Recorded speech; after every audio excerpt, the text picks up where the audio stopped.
நம்மளில் சில பேர் ரொம்ப தைரியமாக இருப்பாங்க. நாம் கூட சொல்கிறது உண்டு, அந்த ஆளுகிட்ட வர்றதுக்கு எமன் கூட பயப்படுவான் அப்படின்னு சொல்கிறது உண்டு. தைரியசாலிகளை நெருங்கிறதுக்கு எமன் பயப்படுவான் அப்படின்னு சொல்கிறது உண்மை தான்.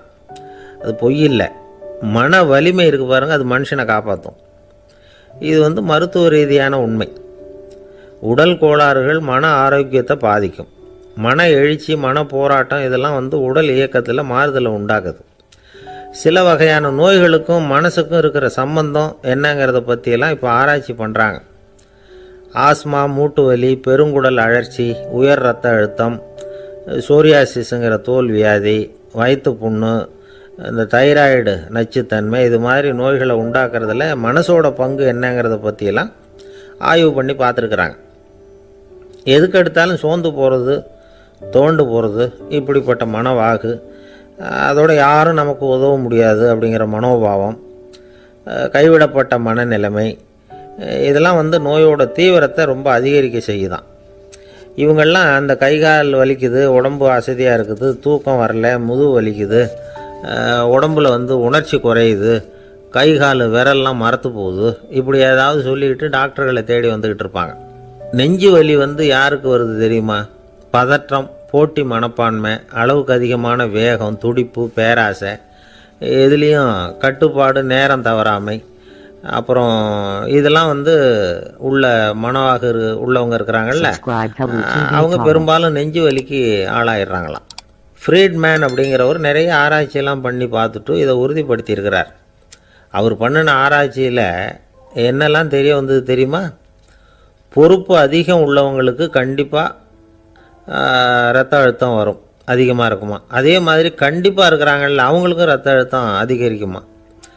ரத்த அழுத்தம் தனக்கு அதிகமாக இருக்குங்கிறத தெரிஞ்சுக்கிட்டவங்க தலைவலி, மயக்கம், இந்த தலை சுத்தல், அசதி, இது மாதிரியான உணர்வுகளை அவங்களுக்கு வந்துடும், அது மாதிரி உணர்வு. ஆனால் உண்மை என்ன தெரியுமா? இதெல்லாம் ரத்த அழுத்தத்தினால இல்லை. ரத்த அழுத்தம் கட்டுப்பாட்டுக்குள்ளே இருந்தால் கூட இவங்க இப்படி நினைக்கிறாங்களாம். இதுக்கு காரணம் மனசு தான் அப்படிங்கிறார் அவர். சில பேர் எப்படி தெரியுமா? ஒருத்தர் மாரடைப்பால் இறந்து போனார் அப்படின்னு கேள்விப்பட்டால் போதும், இறந்து போகிறதுக்கு காரணம் இதயம்தான் அப்படிங்கிற பீதியால், இதய தளர்ச்சி அப்படிங்கிற மனநோயால் பாதிக்கப்படுறார். இவங்கெல்லாம் அடிக்கடி தங்களுடைய இதய பகுதியை தொட்டு பார்த்துக்குவாங்க, நாடியை பிடிச்சி பார்த்துக்குவாங்க, அடிக்கடி மூச்சை உள்ளுக்கு இழுத்து வெளியில் விட்டு வலி வருதா அப்படின்னு பார்த்துக்கிட்டு இருப்பாங்க.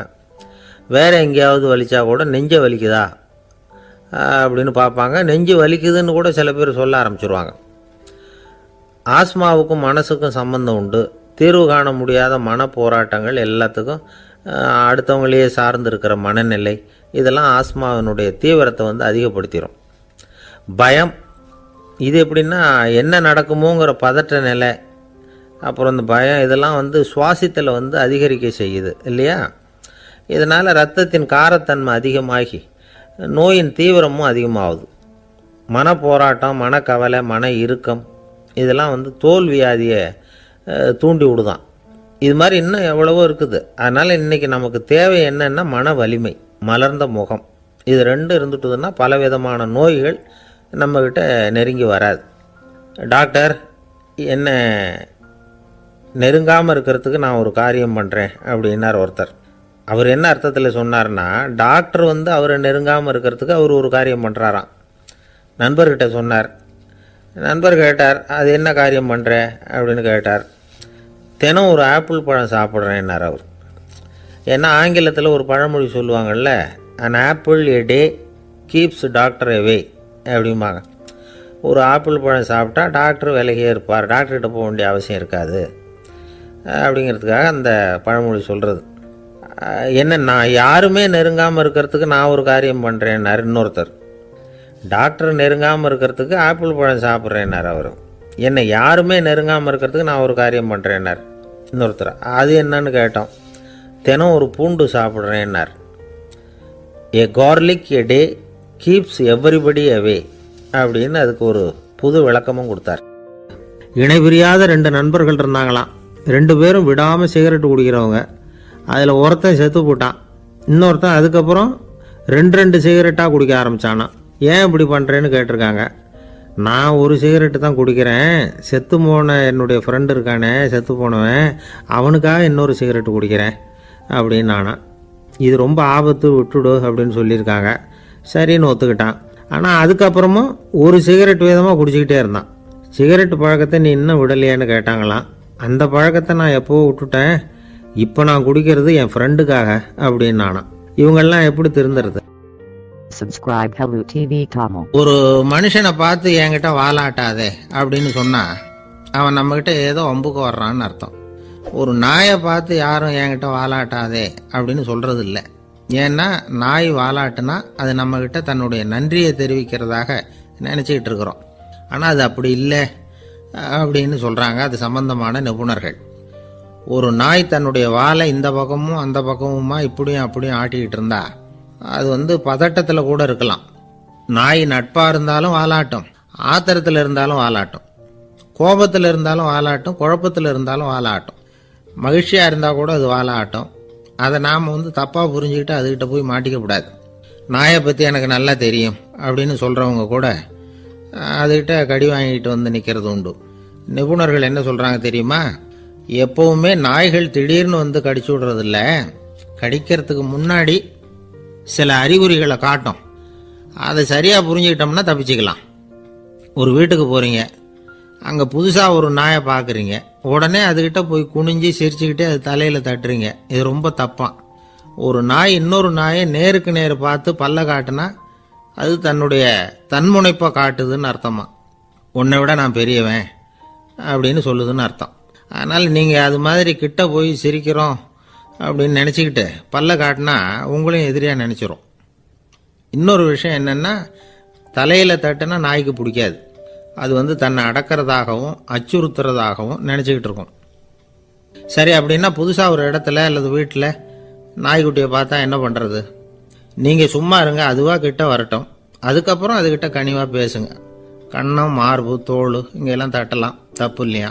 தலையில் தான் தட்டப்படாதான். ஒரு நாய் உங்களை நோக்கி ஓடி வருது, நீங்களும் ஓடுனா அது துரத்த ஆரம்பிச்சிடும். அசையாமல் சில மாதிரி நின்றுடுங்க, அது கிட்ட வராது. அதுக்கு ஆர்வம் இல்லாமல் போயிடும். ஒரு தெருவில் சின்ன பிள்ளைங்க நிறைய பேர் விளையாடிக்கிட்டு இருக்கிறாங்க. அப்போ சில நாய்கள் அங்கே ஓடி வருது. எல்லாரும் ஓடினாங்க. அப்படி ஓடுறப்போ ஒரு பையன் கால் தடிக்கு கீழே விழுந்துட்டான். என்னாச்சு தெரியுமா? துரத்திட்டு வந்த நாய்கள்லாம் கீழே விழுந்தவன ஒன்றும் செய்யலை, அவன்கிட்டே போகல. ஓடிக்கிட்டு இருந்தாங்கல்ல பசங்க, அவங்கள துரத்திக்கிட்டு அவங்க பின்னாடி ஓடிச்சான். அதுதான் நாய்களுடைய சுபாவம். ஒரு நாய் நம்மளை நேருக்கு நேர் முறைச்சி பார்க்குதுன்னு வச்சுங்க, நாமளும் அதை முறைச்சி பார்க்கக்கூடாது. நாம் வேற பக்கம் எங்கேயாவது பார்க்க ஆரம்பிச்சிடணும். ஒரு நாய் கோபமாக இருந்ததுன்னா அதோட வால் உறுதியாக நேராக நிற்கும். ஒரு நாய் பணிந்து போனால் அல்லது பயந்து போனால் அது தன்னோட வாலை காலுக்கு நடுவில் வச்சுக்கும். ஒரு நாய் நம்மளை பார்த்து பயந்து நிற்குதுன்னு வச்சுங்க, அதனால் நமக்கு ஆபத்து இல்லைன்னு நினச்சிடக்கூடாது. உங்களை பார்த்துட்டு ஒரு நாய் ஒடுங்குச்சுன்னா நீங்கள் விலகி போயிடணும் அப்படின்னு அது நினைக்குது. நிறைய பேர் பயந்து போன நாயால் கடிபடுறாங்க. இவன் நம்மளை விட பெரிய ஆள், மாட்டிக்கிட்டோம், வேற வழி இல்லை அப்படிங்கிற நினப்பில் தான் நாய் கடிக்க ஆரம்பிக்குதான். இதே மாதிரி சங்கிலியால் கட்டி போடப்பட்டிருக்கிற நாயும் ஆபத்தானது தான். தொடர்ந்து கட்டி போட்டிருந்தா காலப்போக்கில் அது ஒரு மாதிரி ஆகிடும். நாய் குழந்தைகளை கடிக்காது அப்படின்னு சில பேர் சொல்லுவாங்க. அதுவும் ஒரு தவறான நம்பிக்கை. அதனால் சின்ன குழந்தைகளை தனியாக நாயோட விளையாட விடக்கூடாது. ஆகக்கூடி நாயை பற்றி நிறைய விஷயம் புரிஞ்சுக்க வேண்டியிருக்குது. ஒருத்தர் தன்னுடைய நண்பர் வீட்டுக்கு போயிருந்தார். அவசியம் எங்கள் வீட்டில் சாப்பிட்டுட்டு தான் போகணும் அப்படின்னு ரொம்ப அன்பாக சொல்லிவிட்டார். அதை மீற முடியல இவரால். சரின்னு உட்காந்துட்டார். சாப்பாடு போட்டாங்க, சாப்பிட ஆரம்பித்தார்.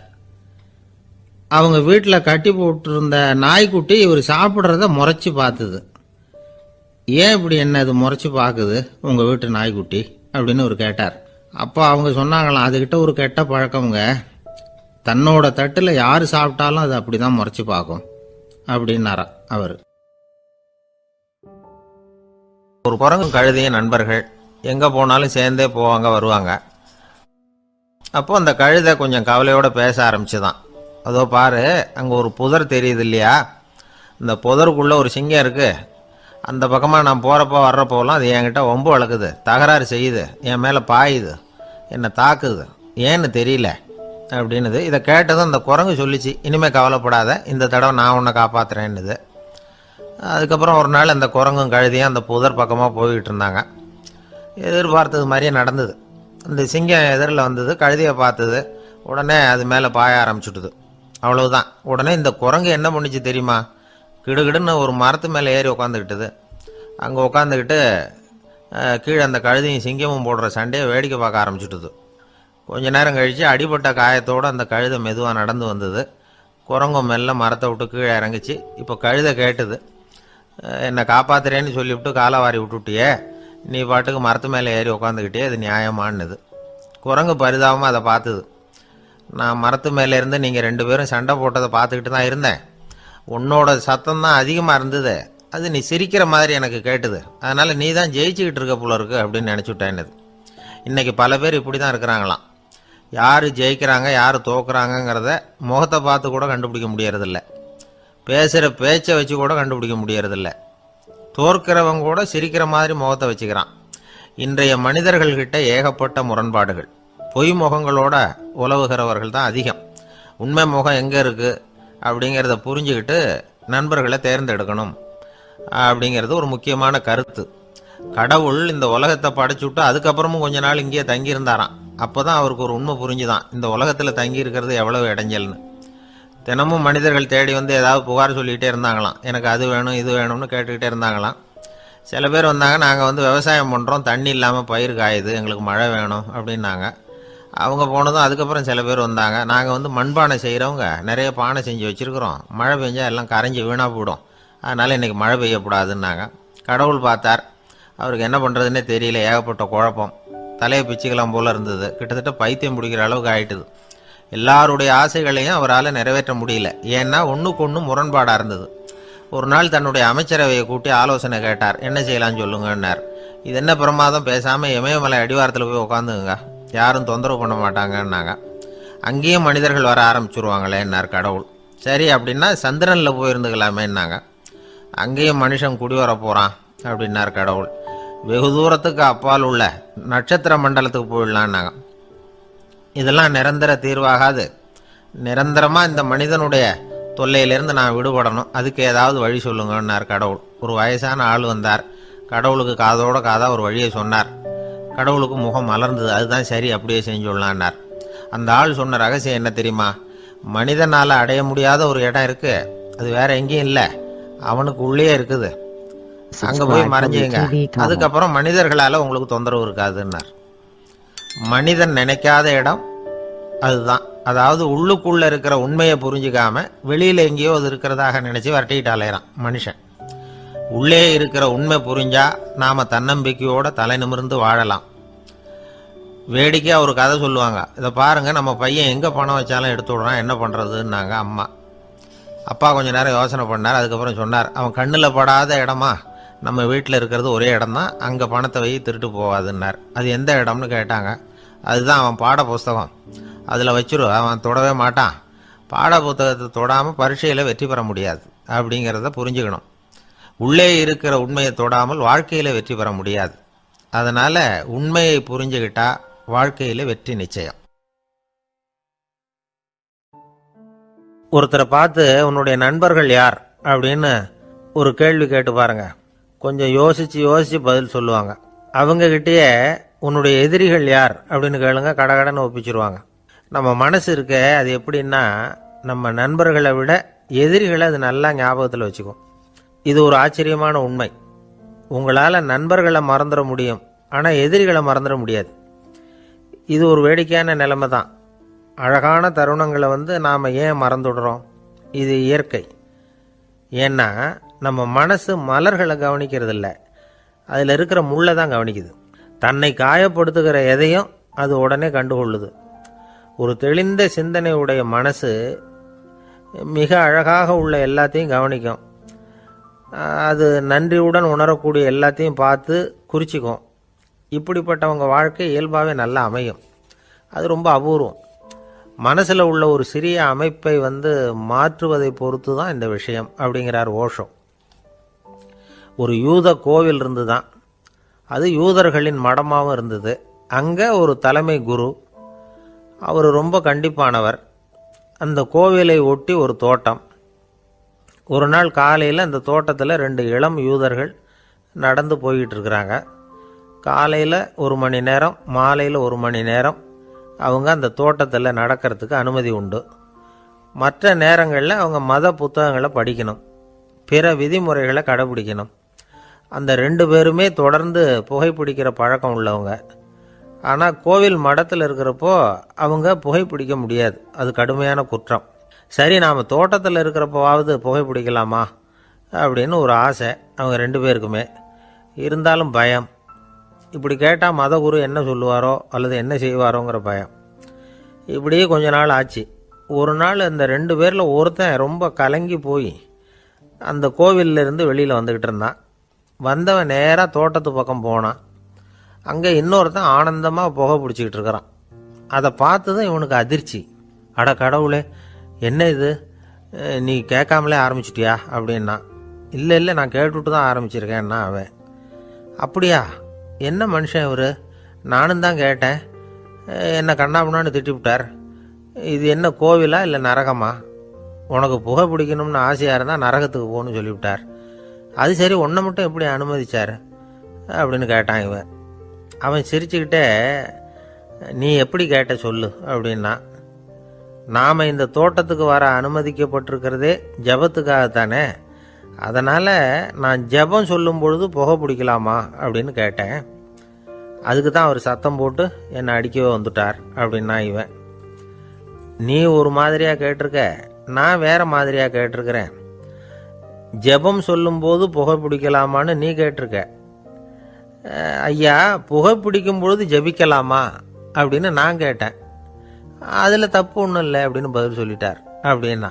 ஒரு சிறிய மாற்றம்தான், அது மிகப்பெரிய மாறுதலை ஏற்படுத்தி விட்டது. மனசு நல்ல விதமாக சிந்திக்க ஆரம்பிச்சதுன்னா மகிழ்ச்சிக்கு பஞ்சம் இல்லை. ஒரு கஞ்சன் ஆற்றுல விழுந்துட்டான். வெள்ளத்தில் தத்தளிச்சுக்கிட்டு இருக்கிறான். கரையில் நின்ன ஒருத்தர், உன் கையை கொண்டா இப்படி பிடிச்சி இழுத்து கரையில் சேர்த்து விடுறேன்னார். எதையும் கொடுத்து பழக்கம் இல்லாத அவன் கையையும் கொடுக்க மாட்டேன்னுட்டான். இவர் பார்த்தார். உன் கையை கொடுன்னு சொல்கிறதுக்கு பதிலாக நான் என் கையை கொடுக்குறேன் பிடிச்சிக்கோ அப்படின்னார். அவன் கப்புன்னு பிடிச்சிக்கிட்டான், இழுத்து கரையில் போட்டார்.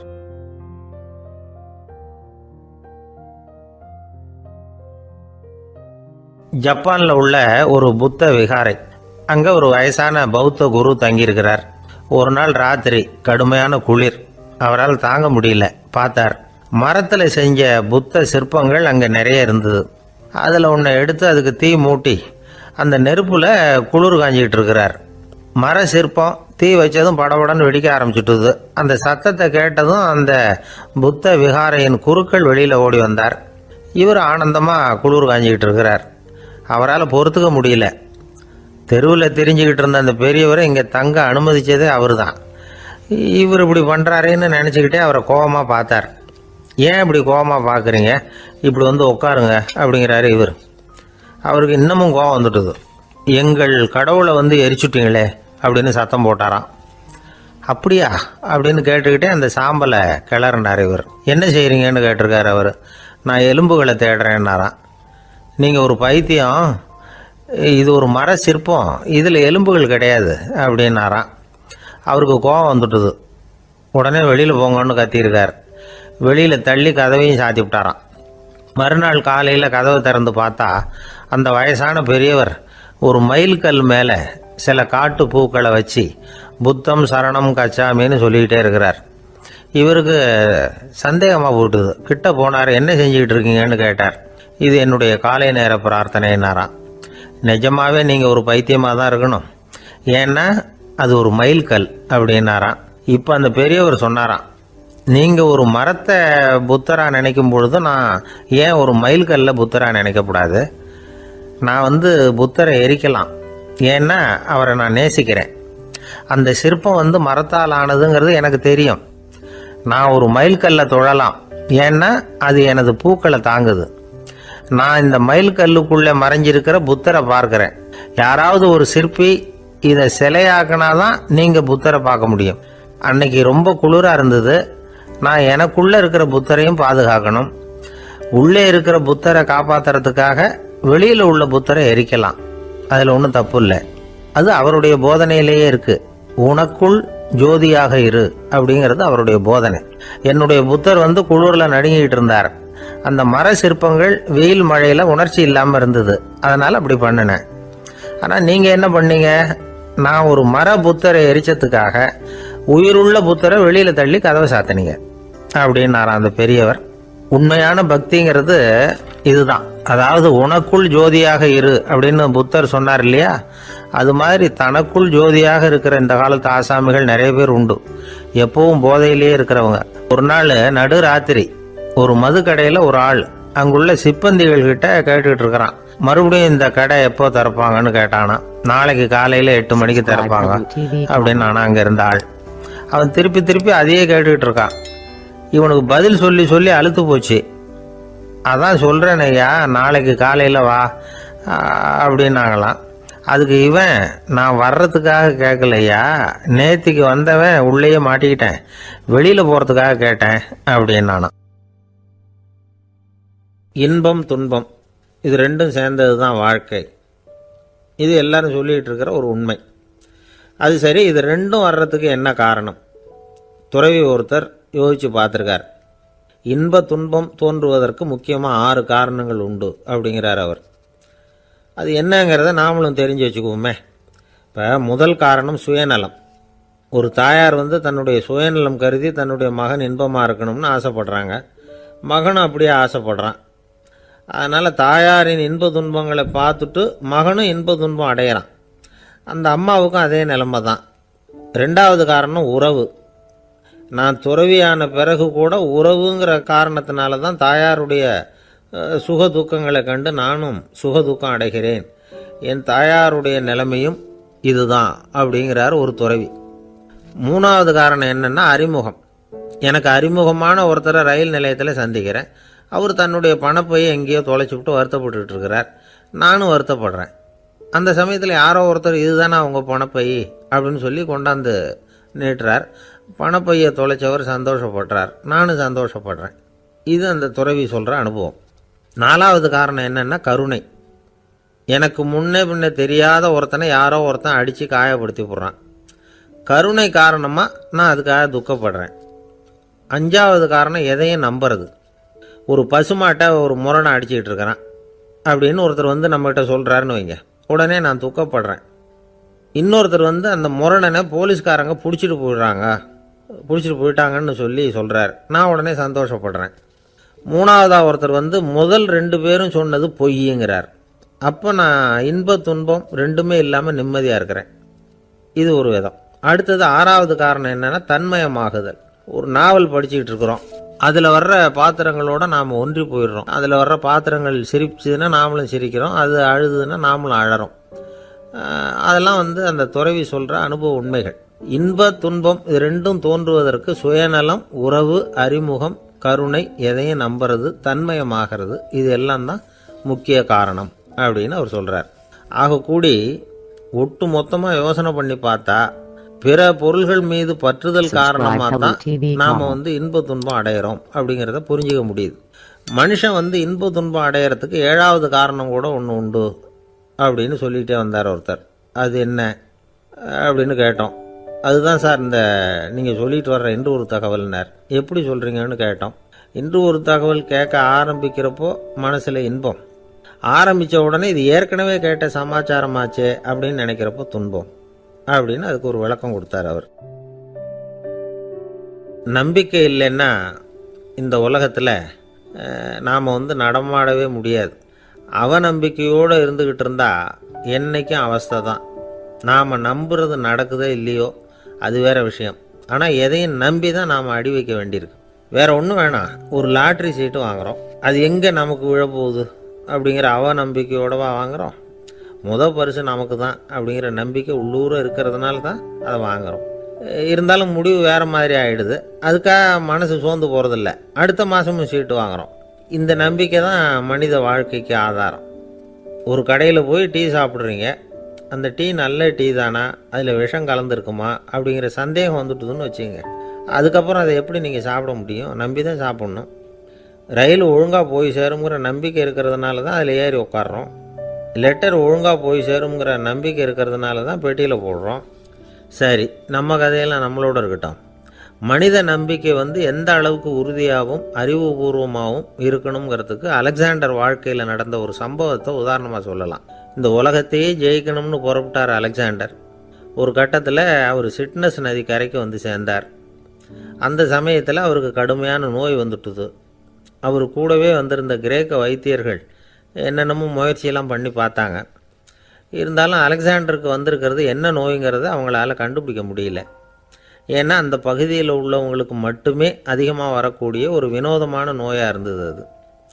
ஆனால் அவர் இருக்கிற இடம் எதிரியோட இடம், பாரசீக மன்னனோட ஆளுகைக்கு உட்பட்ட இடம். என்ன பண்ணுறது அப்படின்னு எல்லாரும் யோசனை பண்ணாங்க.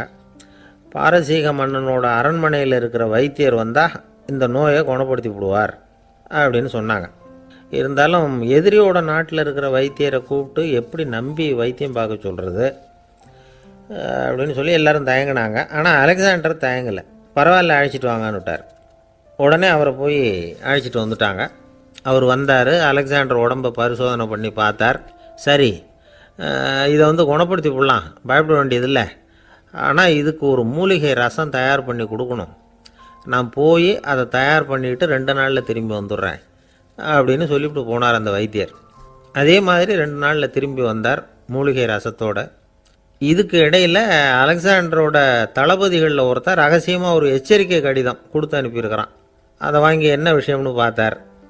இப்போ உங்ககிட்ட வந்திருக்கிற எதிரி நாட்டு வைத்தியரை நம்பாதீங்க, அவன் கொண்டுகிட்டு வந்திருக்கிற மூலிகை ரசத்தில் விஷம் கலந்துருக்குது அப்படின்னு அதில் எழுதியிருக்கு.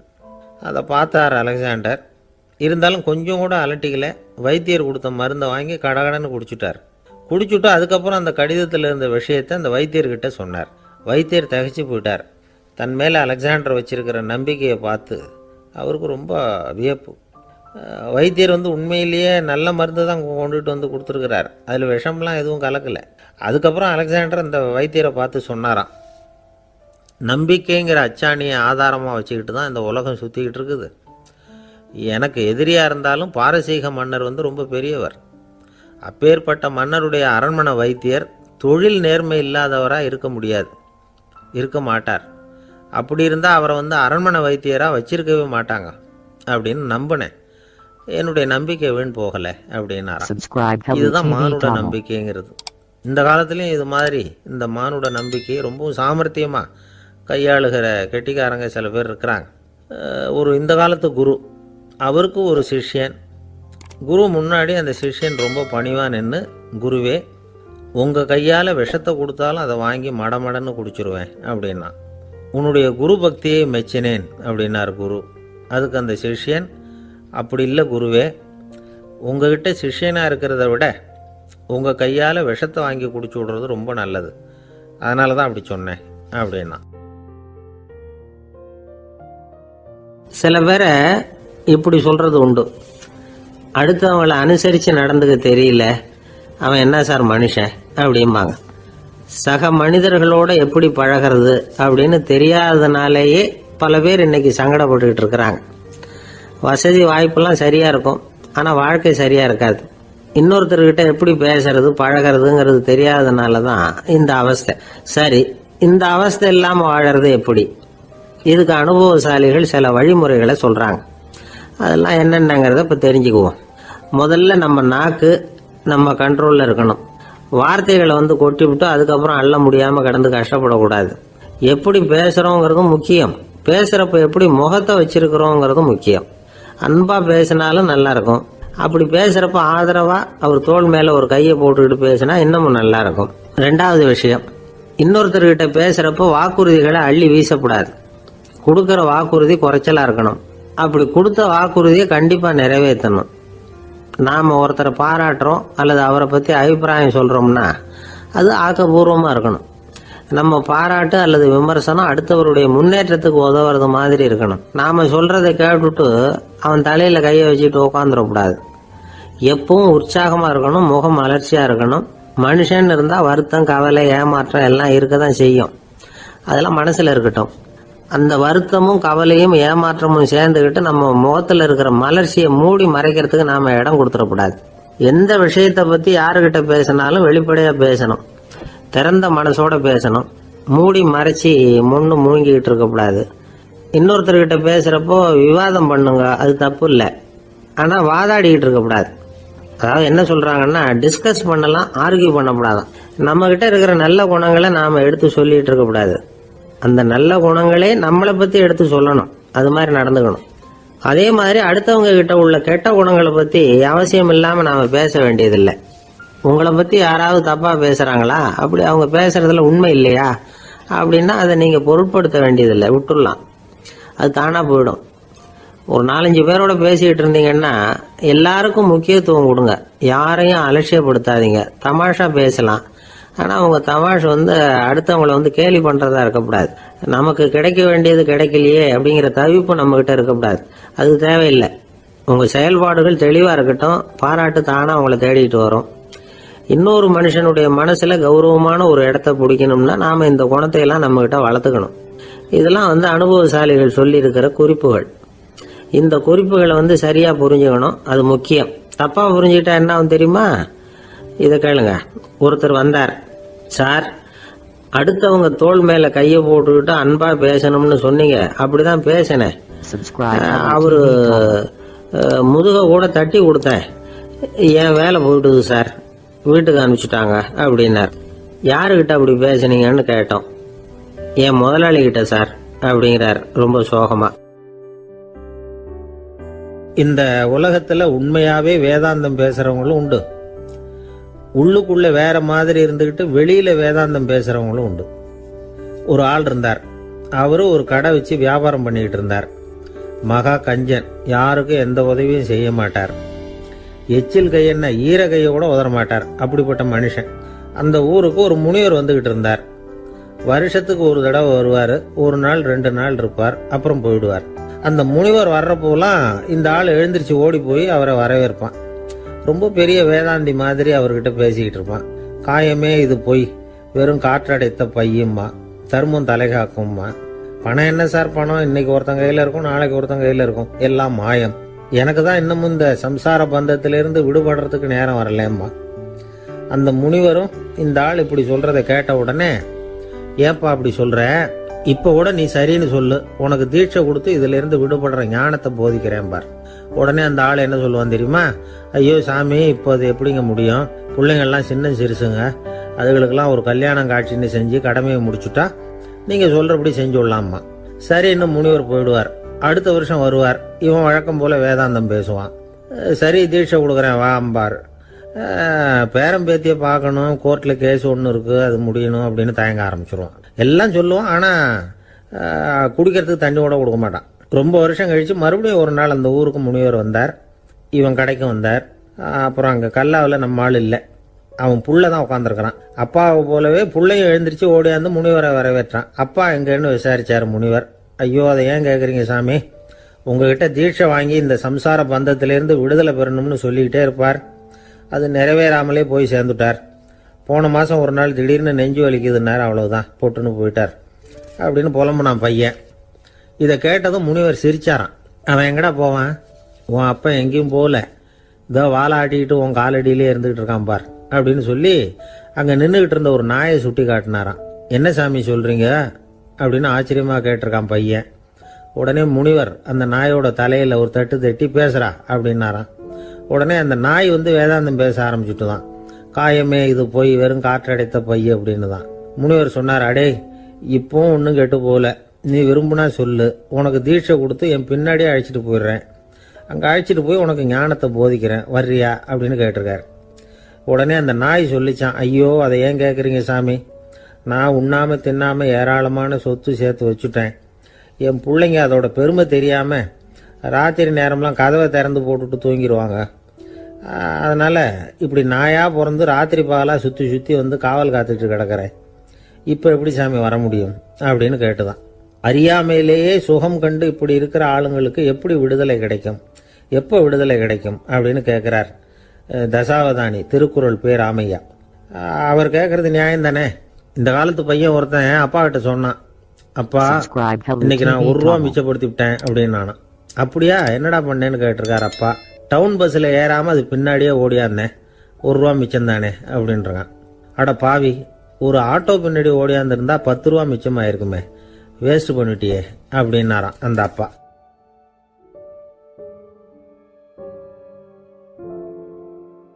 ஒரு தடவை நாரதர் ஒரு தெரு வழியாக போய்கிட்டு இருந்தார். வழியில் ஒருத்தர் வேத சாஸ்திரம்லாம் படிச்சுக்கிட்டு உட்காந்துருந்தார். அவர் நாரதரை பார்த்து எங்கே போயிட்டுருக்குறீங்கன்னு கேட்டார்.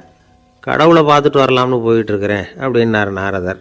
அப்படின்னா அவர்கிட்ட எனக்கு எப்போ முக்தி கிடைக்கும்னு கேட்டுட்டு வாங்களேன் அப்படின்னார் இவர்.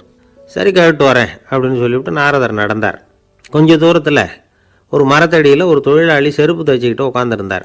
அந்த ஆளும் அதே மாதிரி கேட்டுக்கிட்டார். எனக்கு எப்போ முக்தி கிடைக்கும்னு கடவுள்கிட்ட கேட்டுக்கிட்டு வாங்களேன்னார். அவர்கிட்டையும் சரின்னு சொல்லிவிட்டு நாரதர் நேராக வைகுண்டத்துக்கு வந்து சேர்ந்தார்.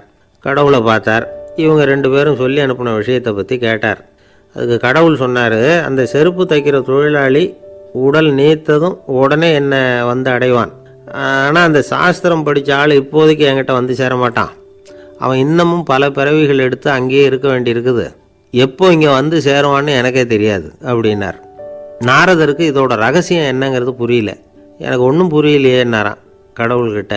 சீக்கிரம் புரிஞ்சுக்குவேன், நீ திரும்பி போகிறப்போ நான் இங்கே வைகுண்டத்தில் என்ன செஞ்சுக்கிட்டு இருக்கேன்னு கேட்டால், ஒரு ஊசியின் துவாரத்தில் ஒரு யானையை கோத்துக்கிட்டு இருக்கிறேன்னு அவங்கக்கிட்ட சொல்லு அப்படின்னார் கடவுள் சிரிச்சுக்கிட்டே. நாரதர் பூமிக்கு திரும்பினார். கடவுளை பார்த்தீங்களா, எப்படி இருக்கார் அப்படின்னு விசாரித்தார் வேத சாஸ்திரம் படித்தவர். ஓ பகவானா, அவர் யானையை ஊசியின் காதில் நுழைச்சிக்கிட்டு இருக்கிறார் பார்த்தேன்னார் நாரதர். ஊசி காதில் யானையா, அது எப்படி முடியும்?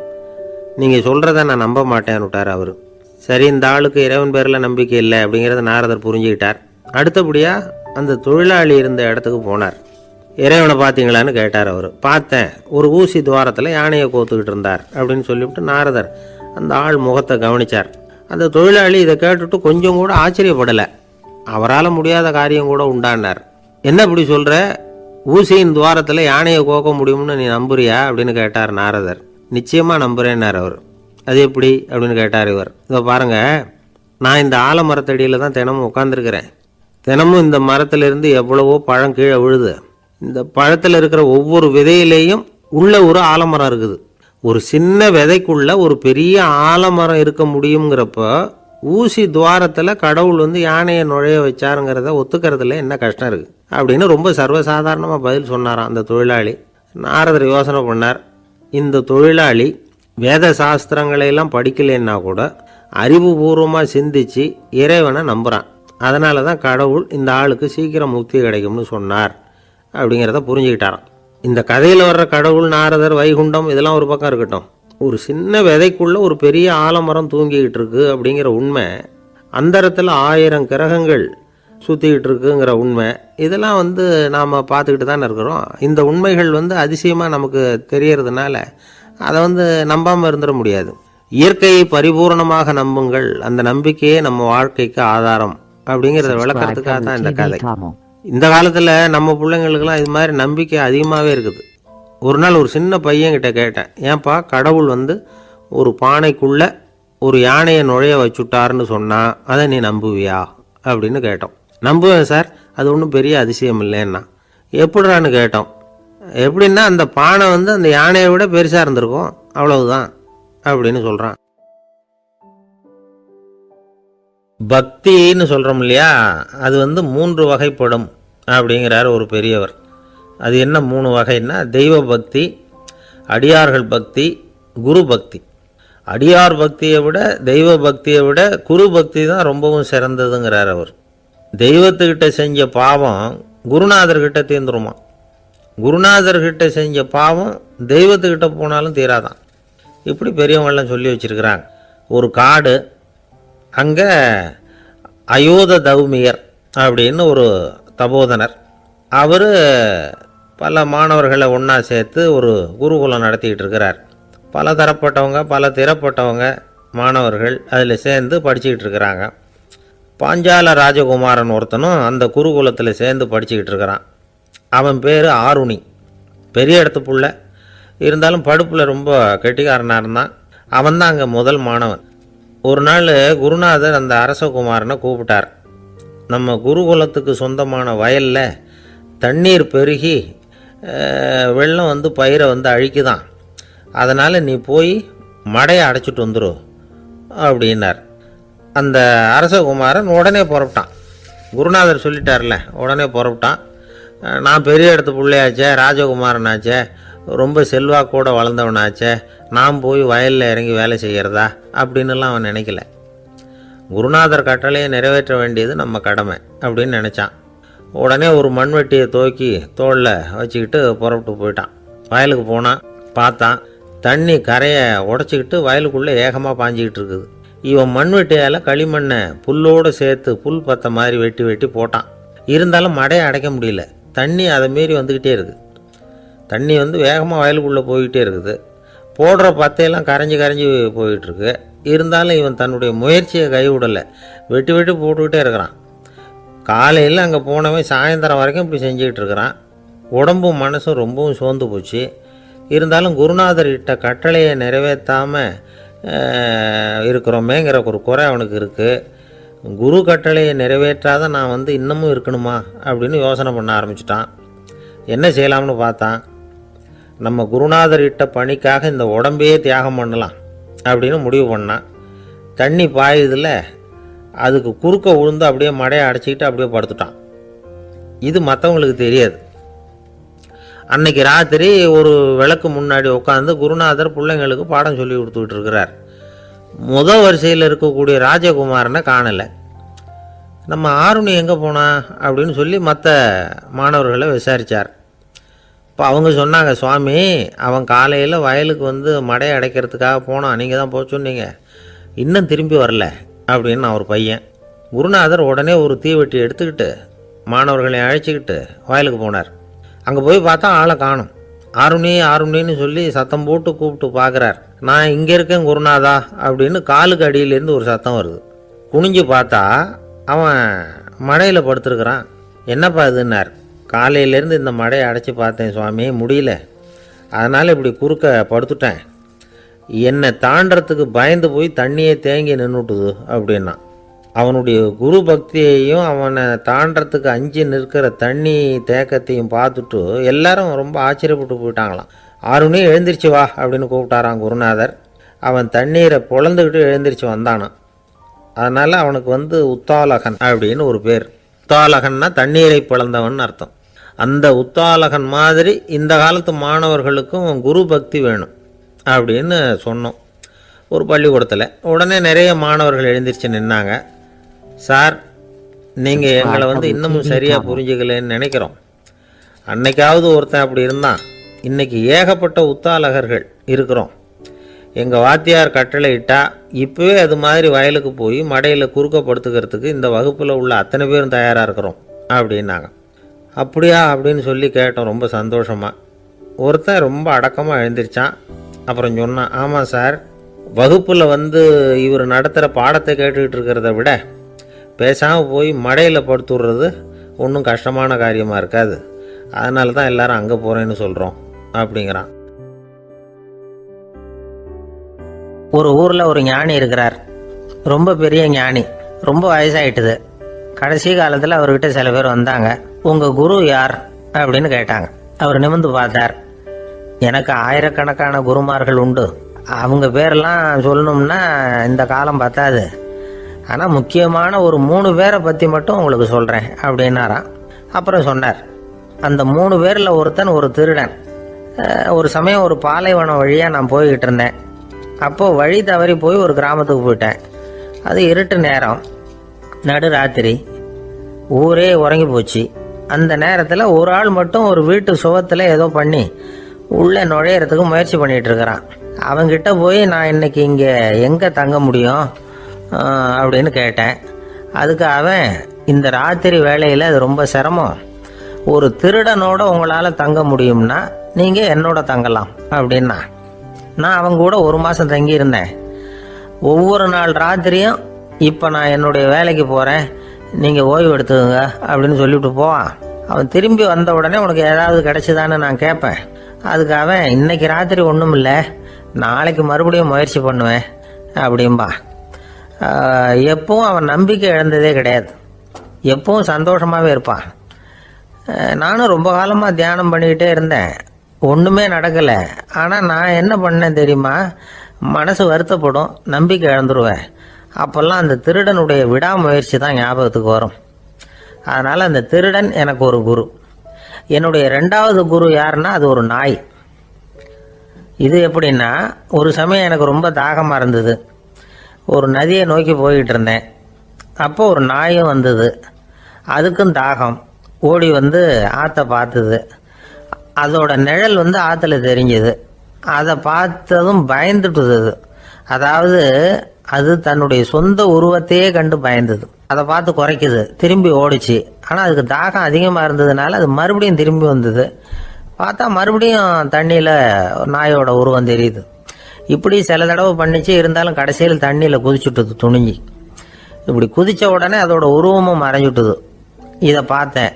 நான் என்ன புரிஞ்சுக்கிட்டேன்னா, எவ்வளவுதான் பயம் இருந்தால் கூட ஒருத்தன் தைரியமாக காரியத்தில் இறங்கணும் அப்படிங்கிறத புரிஞ்சுக்கிட்டேன். இந்த போதனை அந்த நாய்கிட்ட இருந்து எனக்கு கிடைச்சிது. இது ஒன்று. அடுத்தது என்னுடைய 3வது குரு யாருன்னா அது ஒரு சின்ன குழந்தை. நான் ஒரு சமயம் ஒரு நகரத்துக்கு போனேன். அங்கே ஒரு குழந்தை எரிகிற மெழுகுவத்தி ஒன்று எடுத்துக்கிட்டு வந்தது. நான் அந்த குழந்தைய பார்த்து வேடிக்கையாக கேட்டேன், ஏன் பாப்பா இந்த மெழுகுவத்தியை நீயாவே கொளுத்துனியா அப்படின்னு கேட்டேன். ஆமான்னுது அந்த குழந்தை. சரி, இந்த மெழுகுவத்தி முன்னாடி எரியாமல் இருந்தது, இப்போ எரியுது.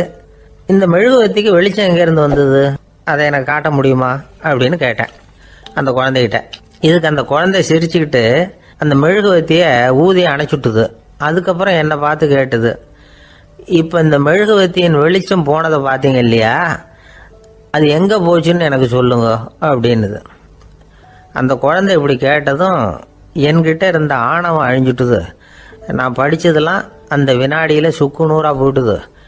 என்னுடைய முட்டாள்தனத்தை நான் உணர்ந்தேன் அப்படின்னு இவ்வளவும் அந்த ஞானி விவரமாக சொன்னாராம்.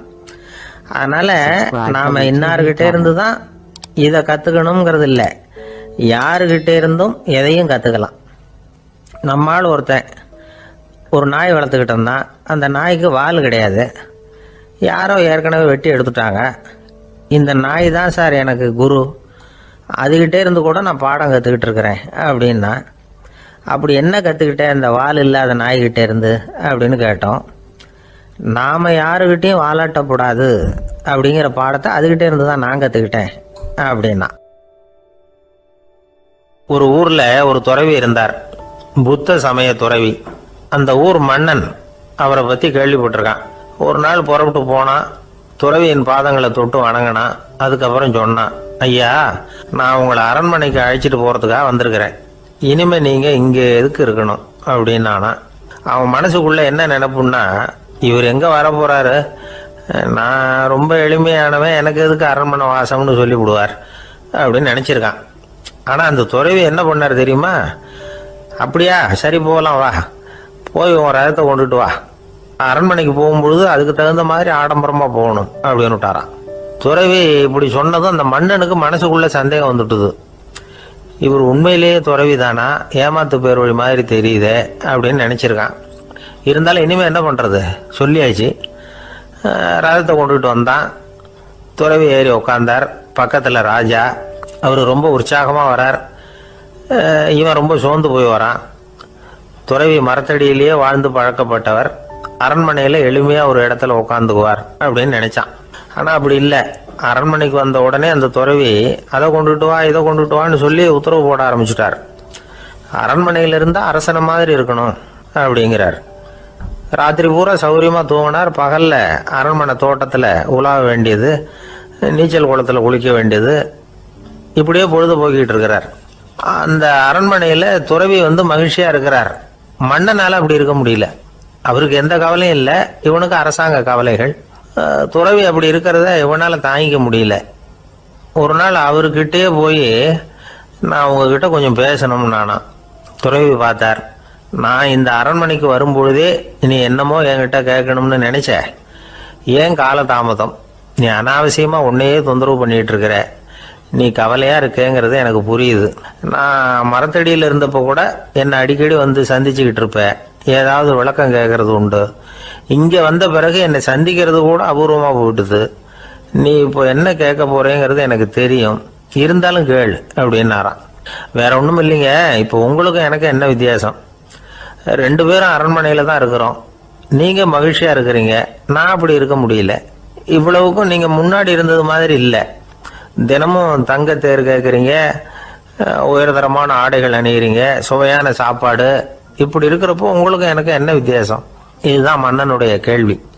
இதுக்கு பதில் சொல்கிறேன், என் கூட புறப்பட்டு வா, இந்த நகரத்துக்கு வெளியில் போவோம் அப்படின்னு சொல்லி அரசனை கூப்பிட்டுக்கிட்டு ஊர் எல்லைக்கு வந்து சேர்ந்தார் துறவி. அங்கே போய் சொன்னார், இதை பாருப்பா, இந்த இடத்த தான் தேடிக்கிட்டு இருந்தேன். இனிமே நான் வந்து திரும்பி வரப்போறதில்ல. நீ என்னோட வர்றியா திரும்பி போறியா அப்படின்னார். நான் எப்படிங்க உங்க கூட வர முடியும்? என்னுடைய நாடு, என்னுடைய சொத்துக்கள், மனைவி, மக்கள் எல்லாத்தையும் விட்டுட்டு எப்படிங்க வர்றதுன்னா. இப்போ அந்த துறவி சொன்னார், இப்போ வித்தியாசத்தை தெரிஞ்சுக்கிட்டியா? நான் அரண்மனையில் இருந்தேன், எல்லா வித பொருள்களும் உடையவனா இருந்தேன், ஆனால் எதையும் சொந்தம் கொண்டாடுறவனா இருக்கல. ஆனால் நீ அப்படி இல்லை, எல்லாத்தையும் சொந்தம் கொண்டாடிக்கிட்டு இருக்கிற.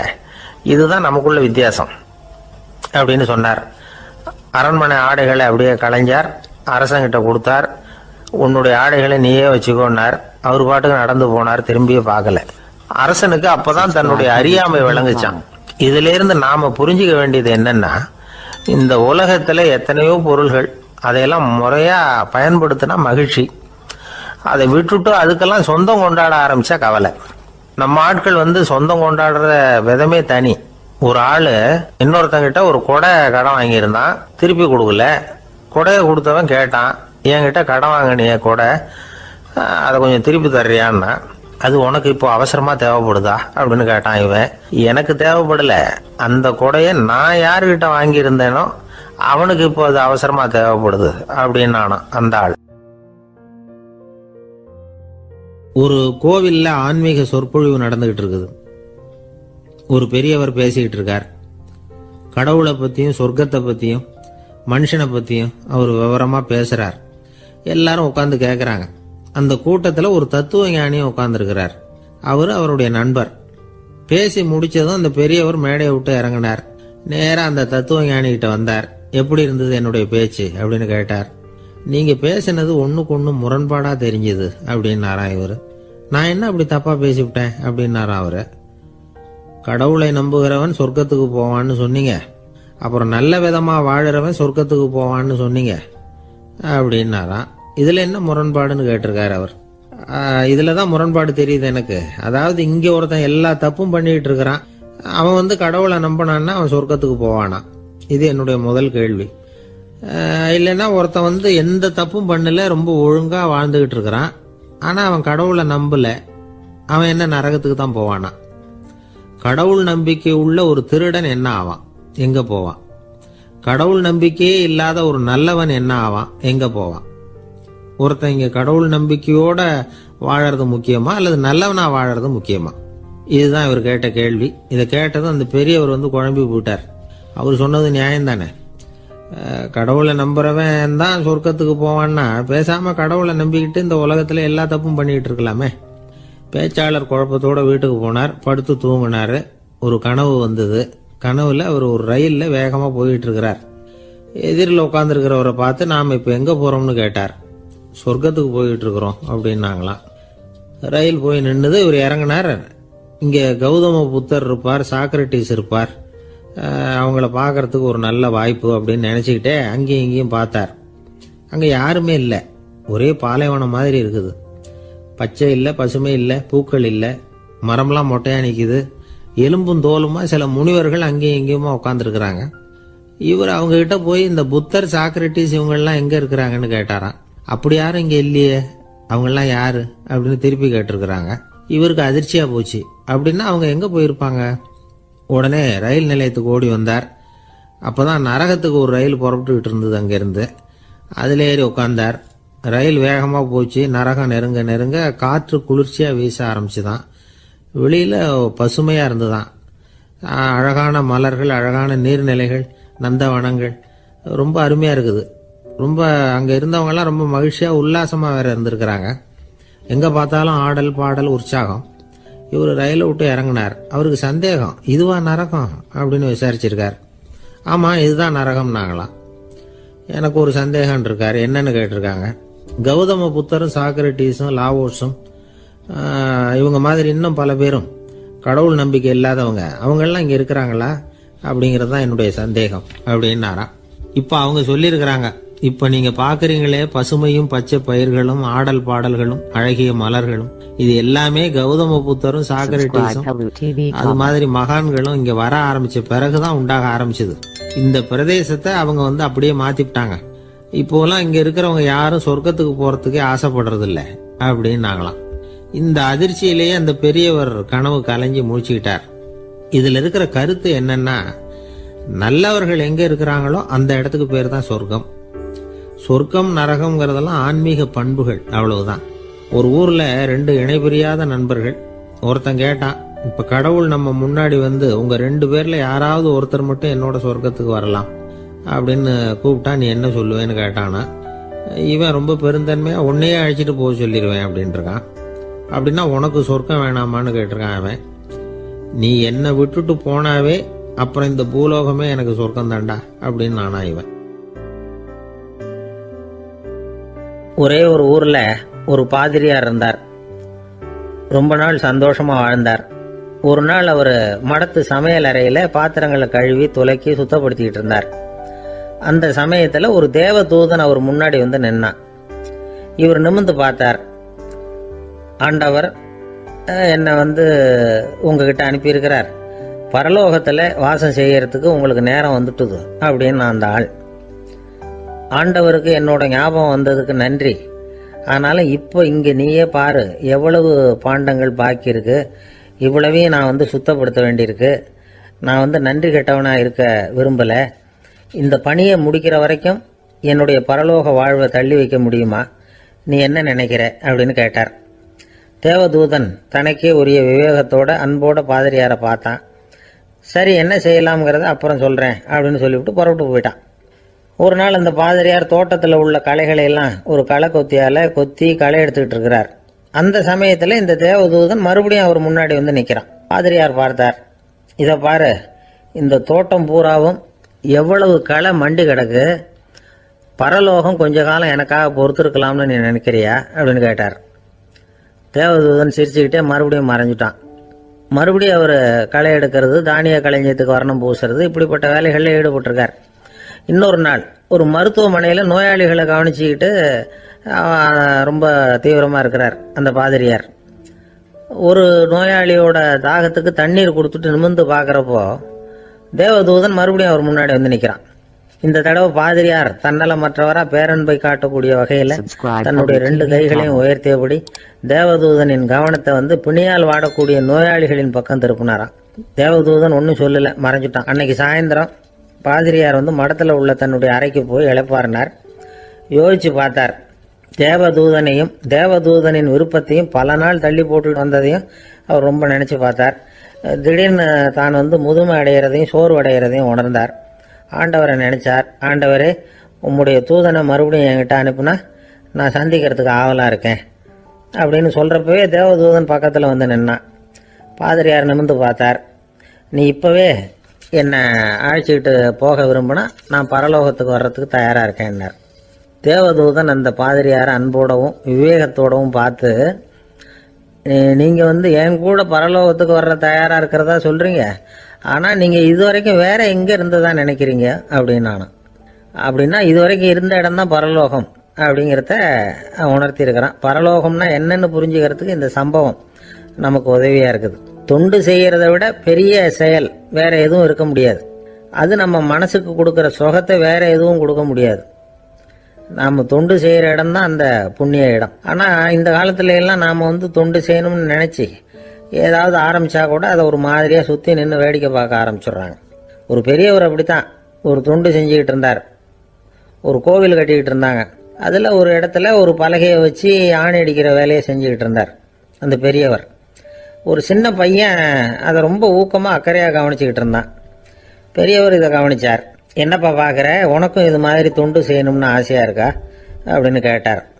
அதுக்கு அந்த பையன் சொல்கிறான், அப்படி இல்லைங்க, நீங்கள் ஆணி அடிக்கிறப்போ கையில் சுத்தியால் அடிச்சுக்கிட்டா எப்படி துடிப்பீங்க, எப்படி கத்துவீங்கன்னு தெரிஞ்சுக்கிறதுக்காக அதை பார்க்கணும்னு ஆசை, அதுக்காக தான் காத்துக்கிட்டு இருக்கேன் அப்படின்னு நானும். ஒரு ஊரில் ஒரு மன்னர் இருந்தார். அந்த ஊரில் அடிக்கடி சேவல் சண்டை நடக்கிறது வழக்கம். அரண்மனையில் ஒரு ஆள் இருந்தான். மன்னருக்காக அவன் ஒரு சேவல் வாங்கிட்டு வந்தான். சண்டை போடுறதுக்காக அந்த சேவலை தயார் பண்ணிட்டு இருந்தான். கொஞ்ச நாள் ஆச்சு. மன்னர் அந்த ஆளை கூப்பிட்டார். என்னப்பா சேவல் தயாராகிட்டுதா அப்படின்னு கேட்டார். இன்னும் அது தயாராகல மன்னா, இன்னும் வளரல, அதுக்கான தகுதி இன்னும் அதுக்கு வரல அப்படின்னா. எதனால் அப்படி சொல்கிறேன்னாரு. கோபம் ரொம்ப கடுமையாக இருக்குது அப்படின்னா. சரி அப்படின்னு விட்டுட்டார்.